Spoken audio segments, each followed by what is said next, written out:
I came home to find my life packed into black trash bags on the porch, and a smart lock denying me entry to my own house. My son wouldn't answer. My daughter-in-law smiled from behind the door. What they didn't know was I was about to take everything back. The first thing I saw when I turned into my driveway wasn't my house. It was the bags. 3 of them, black and bloated, sitting in a lopsided row on my porch like they'd been waiting for the garbage truck. The late afternoon sun had turned the plastic glossy, the folds catching the light in strange shapes. A strip of white masking tape was stuck to each one, the handwriting sharp, hurried. Mom clothes. Mom misc. And the third, the one that made my throat tighten. Junk. I killed the engine but stayed in the car for a moment. My hands locked around the steering wheel. My mouth still tasted faintly of the dentist's antiseptic rinse. But now, there was something metallic underneath. Something bitter. I stepped out. Slow. The air was thick, with that damp Charleston heat that presses against your skin. When I reached the porch, the smart lock blinked at me in a steady, mechanical rhythm. I pressed my palm against the cool metal, half expecting it to yield. It didn't. I tapped in the code I'd used for 2 years. Careful, deliberate, the way you do when you're tired, but don't want to admit it. The keypad pulsed red. A flat voice, metallic and without a trace of apology, spoke from the tiny speaker. Access denied. I frowned. Tried again. The same numbers. The same voice. Access denied. That voice had no right to speak for my own door. Somewhere inside, I heard movement. A faint scuff against the hallway floorboards, the ones that creaked if you stepped too close to the coat closet. I pressed the bell. Once. Twice.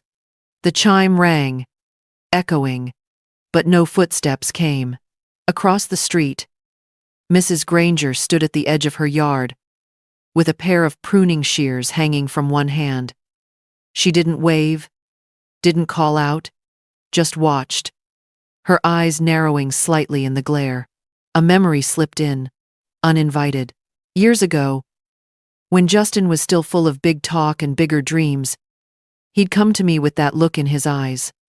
The one that said he was already halfway ashamed, but was going to ask anyway. Seafront Ledger, his brand new financial firm, had hit a bad month. Payroll was due. He promised it was temporary. "I'll pay it back for your retirement, Mom, I swear." I gave him the money. He never mentioned it again. I sent him a text now. "The code isn't working. I'm outside." To Natalie, "I need to get in. What's going on?" No answer from either of them. The sun dipped lower, throwing my shadow long across the porch. I lowered myself onto the top step, my knees stiff, the heat from the wood seeping into my legs. I sat between those bags, my life in plastic, labeled like an inventory list, and felt the shame rise up, hot and steady. The junk bag rustled faintly in the breeze. I wondered which part of me was inside. The air outside felt heavier the further I walked from my own house. Lois Pendleton's condo was only 4 blocks away, but by the time I reached it, the heat had wrapped itself around me like a wet blanket. My phone was down to 6%. Each step felt like I was moving away from something I still couldn't believe had happened. Lois opened the door before I could knock twice. She took one look at me, then at the faint tremor in my hand holding the phone, and stepped aside. "Come in," she said, her voice brisk, the way you speak when you know the person in front of you needs comfort, but won't take it if it's offered too softly. Her condo was cool and smelled faintly of lemon polish. She reached for my phone, plugged it into the charger on her kitchen counter, then turned to me with that direct, cutting gaze I had known since we were both young mothers on the same street. "You were too generous for too long, Margaret," she said.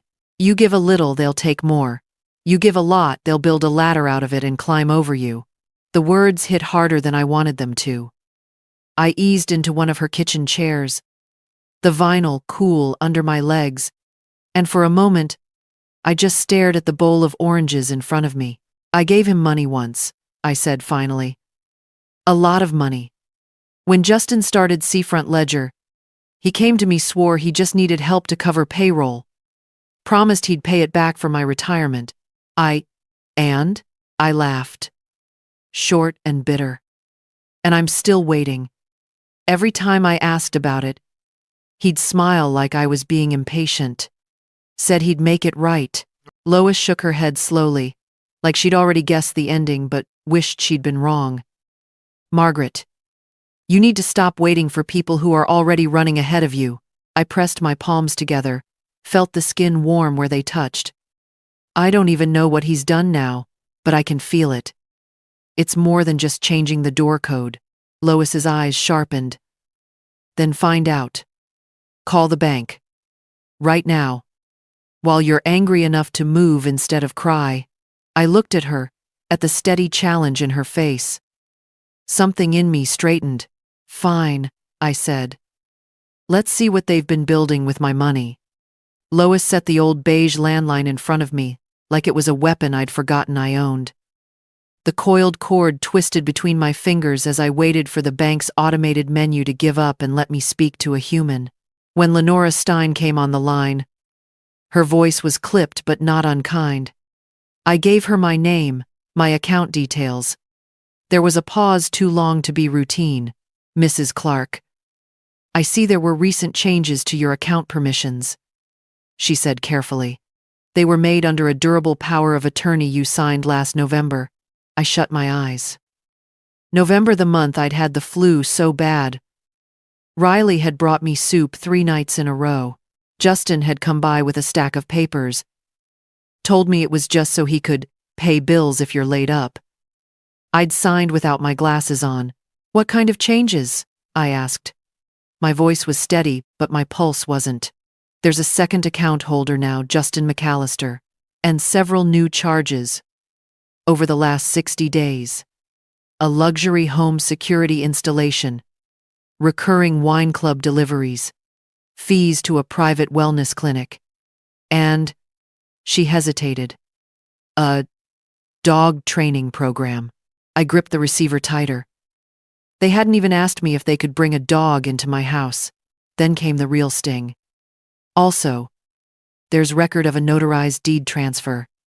The notary was Harold Marks. I sat forward. Harold? He's known me 30 years. Lenora lowered her voice. According to the file, he was told it was for estate protection. That it was to keep your home safe. I felt my breath catch. Harold had sold us our first house.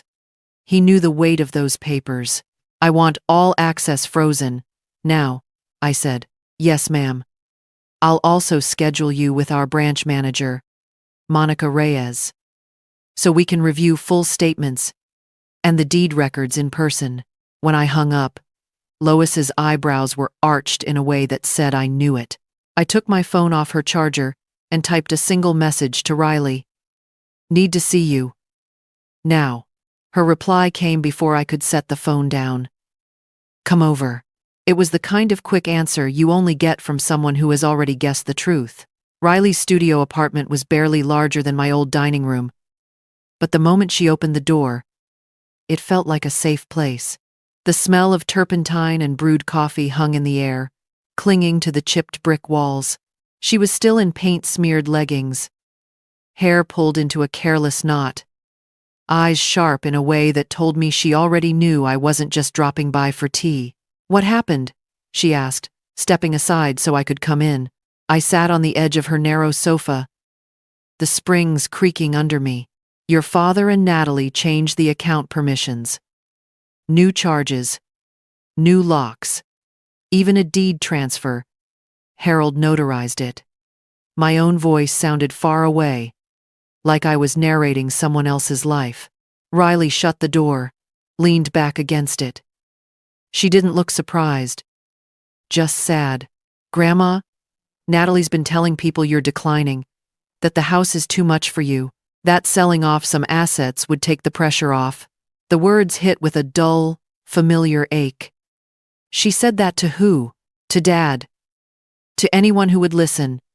I've heard her more than once. Always right before Dad comes to you. About selling something. I stared at Riley. She crossed the room and crouched in front of me, resting her forearms on her knees. Last month, she said slowly. I heard her tell Dad. If she refuses, it means she doesn't trust you. She looks down on you for failing. I could almost hear Natalie's voice. Crisp and polished. Wrapping poison in silk. And he believed her? I asked. Riley's expression was half pity, half frustration. He wants to believe her. It's easier than facing the fact that she's using him. My hands had clenched without me realizing it. Nails biting into my palms. All those conversations with Justin, the sudden guilt in his eyes when I said no, the way he'd retreat and leave me doubting myself. It was her voice behind his. Riley straightened up, pacing the small length of the studio. If you resist, they'll push harder. They'll make it sound like they're protecting you. They'll call it love. The word sat heavy in the air. I thought of the bags on my porch, of the keypad's cold denial, of my own son somewhere inside that house with the curtains drawn. Love didn't feel like that. I looked at Riley, at the streak of cobalt paint on her cheekbone. Then I'll stop letting them name it. She nodded. Fierce. Good. But be ready, they're not done yet. Monica Reyes had the kind of composure that could steady a rattled room. When I walked into her glass-walled office at the branch, she rose from behind her desk, extending a hand warm but businesslike. I'm so sorry you're dealing with this, Mrs. Clark, she said, gesturing for me to sit. Within minutes, she'd slid a neat stack of printed statements and access logs across the desk. The paper felt heavier than it should have in my hands. Each page was a breadcrumb trail through my own accounts, altered permissions, online logins from devices I didn't own, withdrawals I hadn't authorized. Notice these entries, she said, pointing with a lacquered nail. They correspond to the same days we see large expenditures on the secondary account. Wine clubs, security systems, the wellness clinic, the dog training. My signature nowhere in sight. By the time I left, Monica had scheduled a follow-up with their legal liaison and advised I secure any personal devices. That's when Riley suggested it. The old family iPad. It's probably still signed into Dad's accounts. We drove straight to her place. The iPad was tucked in the back of her closet. The screen smeared, but functional. Within moments of unlocking it, my breath caught. The Messages app bloomed open, a cascade of conversations between Justin and Natalie, time-stamped and precise. I scrolled, my thumb moving slower as the words began to sear. Re-ask her tonight. Tell her refusing to sell means she doesn't believe in you. Push the CD liquidation. Use trust and legacy. Those words work. Once POA is complete, we can consolidate everything. She'll thank us. My mouth went dry. It was strategy. Every conversation Justin had with me, every plea, every sudden guilt was scripted. I hit the call button beside his name before Riley could stop me. Mom? His voice was wary, like he already sensed I wasn't calling for small talk. She's manipulating you, I said. I've read her messages. I know exactly what she's been telling you. Silence. Then a sharp inhale. You're trying to break us up, aren't you? You always thought I wasn't enough. The old hurt in his voice was familiar, but it sounded rehearsed now, borrowed from someone else's narrative. Justin, I don't want to hear it. And the line went dead. I sat there staring at the quiet screen, the echo of his voice still sharp in my ears. By the next morning, I was in Raymond Cho's office. The air smelled faintly of old paper and coffee. He listened without interruption as I laid out the bank records, the screenshots, the years of erosion that led here. When I finished, he leaned back, fingers steepled. We revoke the POA immediately. File for constructive trust and undue influence. And be ready. They might try for a guardianship petition. If they want full control. I nodded slowly. Then we'll be ready. For the first time in weeks, my hands felt steady. The notice felt heavier than paper should. Thick, cream-colored stock in a manila envelope. Raymond's letterhead, crisp at the top. I held it in my right hand the entire drive, the edges digging into my palm as if to remind me why I was doing this. I parked across the street. The house looked the same as it always had from the outside white siding. The porch swing swaying lazily in the afternoon breeze, but the air around it felt altered, as if it already knew I didn't belong there anymore. I walked up the front path, my steps slow but steady. The screen door was shut, the main door half open. Natalie answered before I could knock. She filled the doorway like she'd rehearsed it. Hair smooth, makeup minimal. The kind that whispers effortless, though nothing about her ever is. She wore a cream blouse and pressed trousers, as if we were about to have a polite coffee instead of what I'd come for. Margaret. Her smile didn't reach her eyes. You could have called. Oh, I'm not here for a conversation. I held out the envelope. She didn't reach for it right away, letting the silence settle first. When she did take it, her fingers were cool, her grip light. She glanced at the bold header before looking back at me. Her tone even. We did this so you won't be alone. You can't manage a property this size by yourself. It was the same cadence she'd probably used with Justin, with anyone she needed to persuade, calm, measured, just enough pity to make resistance sound irrational. I straightened. You mistook my quiet for consent. Something flickered behind her eyes. Irritation, perhaps, or the faintest crack in her composure. But it was gone before I could be sure. From the shadows of the hallway, Justin appeared. He didn't step forward, didn't even pretend to greet me. His hands were shoved deep in his pockets, his gaze fixed somewhere over my shoulder. For a moment, I wanted to force him to look at me, to ask him whether the boy who used to bring me wildflowers from the backyard had really become this man who could stand silent while my life was being dismantled. But I didn't. I turned back to Natalie, my voice low.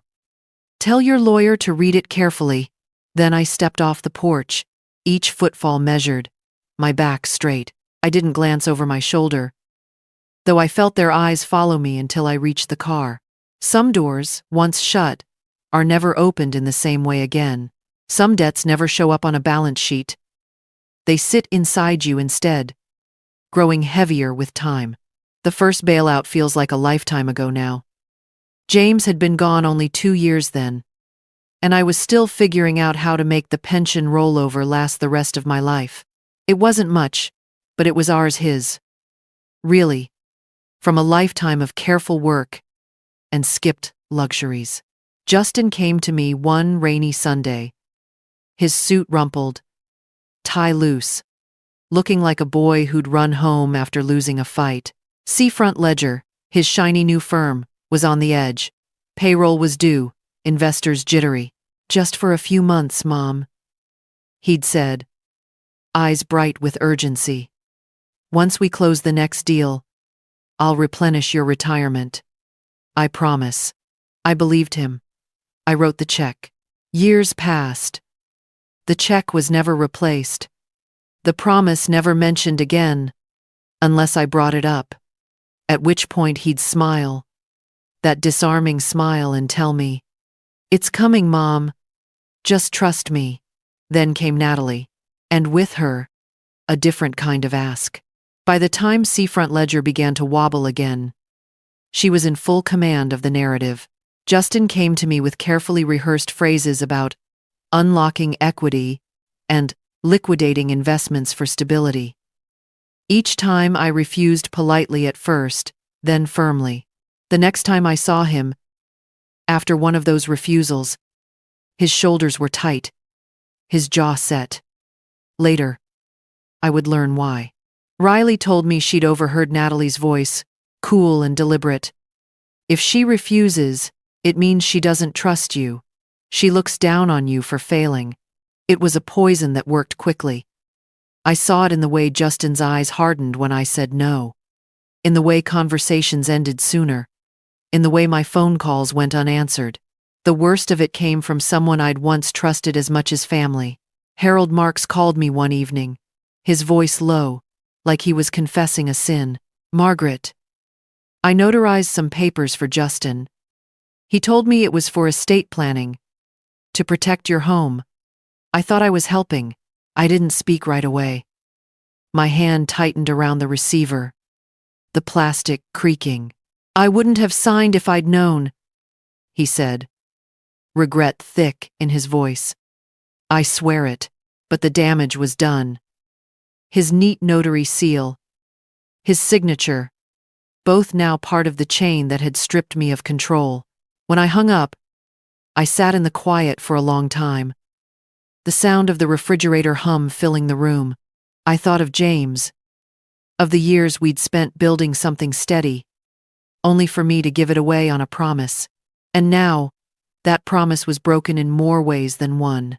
Riley's knock on the bathroom door was quick and urgent. "Grandma, Dad's here." I stepped into the living room to find Justin standing awkwardly in the center of Riley's tiny studio. No Natalie. His hair was uncombed, his shirt wrinkled, and for the first time in weeks, he looked more like my son than a man playing a role in someone else's script. "Can we talk?"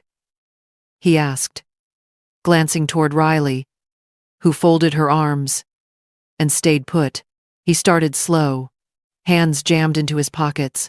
"I know things look bad, but everything we did, Natalie and me, it was to make more money, so you'd have the best life. It was always for you, Mom." I said nothing. "We just—" He swallowed hard. "Please don't sue. We'll unwind the changes. We just need time." The words were soft enough to slip past my guard. I wanted to believe him. I wanted to believe this wasn't all about control or power or resentment. "All right," I said finally, my voice quieter than I meant. "1 week, but you follow through, Justin." I called Raymond that afternoon. "We'll delay a week," I told him. He didn't argue, just made a note, and reminded me to stay cautious. That night, as rain began to drum against Riley's windows, her phone rang. She answered, her brow tightening almost immediately. When she hung up, she turned to me. "That was Claire. She works reception at Bayfront Wellness." I waited. "She overheard Natalie today. She was bragging to one of the trainers that they'd bought themselves time, and that guardianship and full asset consolidation are next." The words landed like a cold hand at the back of my neck. Riley's voice was low but fierce. "They're not making peace. They're appeasing you to buy time." I felt the softness I'd allowed myself just hours earlier harden back into place. Whatever I thought I'd seen in Justin's eyes, it wasn't enough to erase what I'd heard now. Some pauses are just traps in disguise. The morning after Riley's call, I rang Raymond. "File it," I said. "Everything we discussed." By noon, the durable power of attorney was revoked, the petition for constructive trust filed, and our opposition to any guardianship in place. The paperwork felt like armor in my hands.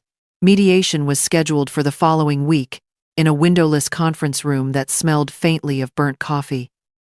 Natalie arrived first, immaculate as always, in a tailored navy suit and pearl studs. She carried a leather portfolio and an expression designed to suggest concern rather than combat.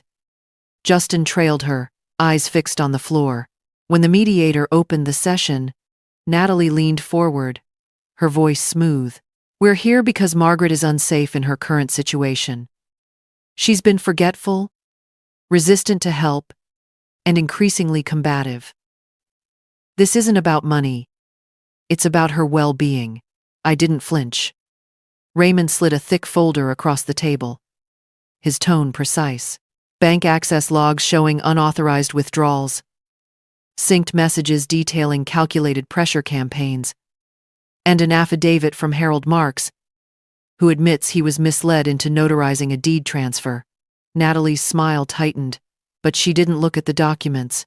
Riley's turn came next. She sat straight-backed, voice steady.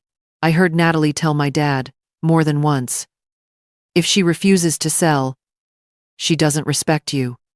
She used his pride to push him against her. The mediator glanced at me. Mrs. Clark, do you wish to respond? I folded my hands on the table, meeting Natalie's eyes. Silence isn't consent. Love isn't control. For a brief second, her composure cracked a flicker of heat behind her gaze, but she recovered quickly, leaning back in her chair. Then came the counterpunch. Her voice was light, but the words were sharpened. If you push this to court, Margaret, we'll have no choice but to file for guardianship and release our concerns publicly. It's not a threat, it's a responsibility. It was a threat. The mediator looked between us, his tone clipped. Given the hostility and complexity, my recommendation is that this proceed to court. Natalie's smirk widened, as if the word court had been her objective all along. Justin's eyes stayed down. As we gathered our papers, I realized something with a strange kind of calm. Masks only matter when you're still trying to believe in them. Hers was gone now, and so was my hesitation. The courtroom was colder than I expected. Judge Valerie Kim sat high above us, her black robe framing a face that gave away nothing. Raymond spoke first, his voice even, deliberate. He kept to the facts, dates, transactions, notarized documents, the paper trail of what had been taken, and how. When it was my turn, I didn't look at Natalie or Justin. I looked at Judge Kim. This isn't about numbers on a page, I said quietly. It's about the difference between helping someone and hollowing them out. I opened my door, and they decided it meant they owned the house. Judge Kim asked a few questions, her tone neutral, her eyes steady. Then she ruled. The court restores title to Margaret Clark. All actions under the durable power of attorney found to have stemmed from undue influence are void. Accounts will be corrected in full. Relief came in a slow wave, but it carried a bitter weight, because then Raymond leaned in, low enough that only I could hear. Justin sold the piano, the one James had saved for, the one that had stood in the front room for 40 years. Sold, he said, to cover business debts.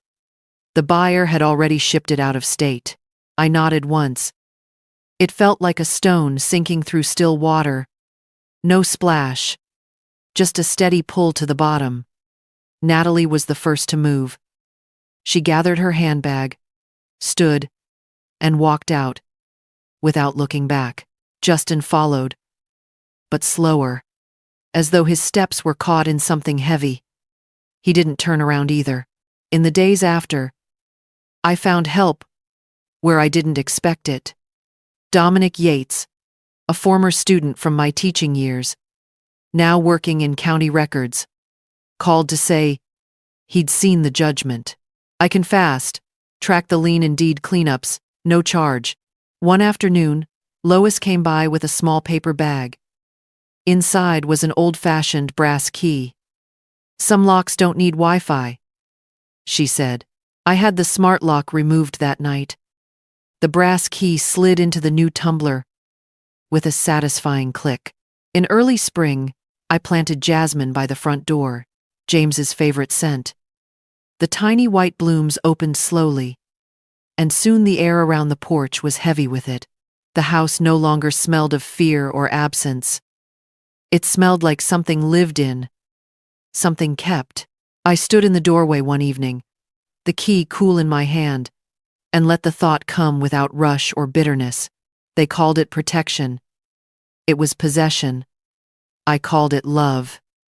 It was permission. I keep the key now. I learned the hard way that silence can be mistaken for surrender. and trust can be twisted into control if placed in the wrong hands. No matter how deep the bond, love should never demand you give up your independence. Protect what you've built, question what doesn't feel right, and remember, you have the right to say no without apology. If you've ever been pushed aside, know that it's never too late to reclaim your space and your voice. If this story resonates with you, subscribe to our channel for more true stories that inspire strength and self-respect.